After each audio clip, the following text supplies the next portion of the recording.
Hello students, here we start our chapter number 4, Dream Children Everywhere. This is a famous essay of Charles Lamb. Charles Lamb born in London 10 February 1775. ये बहुत ही प्रसिद्ध निबंधकार थे जिन्होंने 50 साल की उम्र में इस essay को लिखा था। ये essay उनके जीवन के सपने की एक कहानी है जो सपना कभी पूरा नहीं हुआ।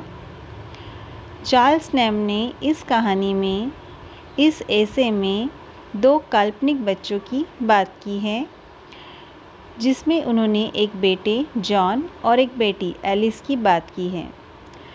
उनका बेटा और बेटी अपनी दादी के बारे में जानने के लिए बहुत उत्सुक हैं और लैम्ब से कहते हैं कि वो उनके बारे में बताएं।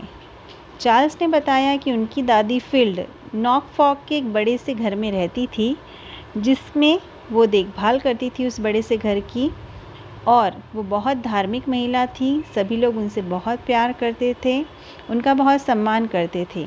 वो लोगों में इतनी लोकप्रिय थी कि जब उनकी मृत्यु हुई तो उनकी अंतिम यात्रा में कई गरीब लोगों के समूह और मध्यम वर्गीय लोग शामिल होने आए थे जो उनका बहुत आदर करते थे। लैम्ब ने बच्चों को ये भी बताया कि उनकी दादी जब युवा थी तो वो एक डांसर भी थी। वह उस बड़े से घर में जब अपनी दादी के साथ रहता था और उसकी दादी जब अपने बड़े से घर के कमरे में अकेले सोती थी तो उसकी दादी को महसूस होता था कि 2 बच्चे उड़ते हुए हवा में उनके पास आते थे। चार्ल्स को बहुत डर लगता था क्योंकि उसे वहाँ पर कोई भी नज़र नहीं आता था। चार्ल्स की दादी अपने सभी पोते पोतियों से बहुत प्यार करती थी, लेकिन सबसे ज़्यादा प्यार करती थी वो चार्ल्स के बड़े भाई जॉन से। इसीलिए उसने अपने बेटे का नाम भी जॉन सोचा था।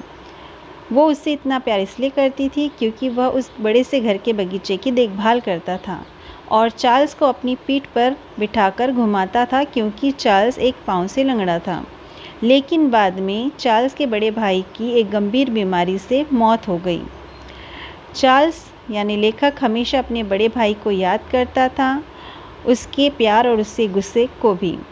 फिर लेखक के बच्चों ने, काल्पनिक बच्चों ने अपनी माँ के बारे में जानने के लिए कहा तो लेखक ने बताया कि उसकी माँ एलिस WN थी, जिससे उसकी मंगनी हुई थी, सगाई हुई थी, लेकिन उसने लेखक से शादी करने से इनकार कर दिया और लेखक को इससे बहुत ही पीड़ा हुई, उसका दिल टूट गया।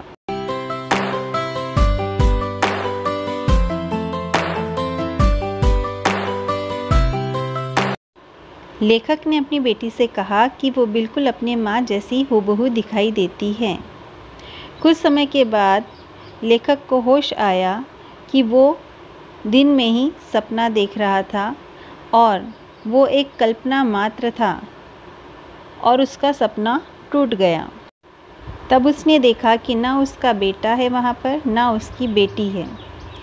तो यहाँ पे ख़त्म होती है हमारी इस चैप्टर की समरी, और इस चैप्टर के क्वेश्चन आंसर हम देखेंगे नेक्स्ट वीडियो में। अभी आप देखिए इस चैप्टर के कुछ इम्पॉर्टेंट पैसेजेस और उसके क्वेश्चन आंसर।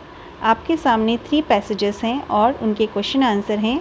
आप इन्हें नोट डाउन करना चाहें तो नोट डाउन कीजिए, या फिर आप इनके स्क्रीनशॉट लेकर अपने मोबाइल में सेव कीजिए ताकि जब भी आपको इनकी ज़रूरत हो आप इन्हें पढ़ सकें।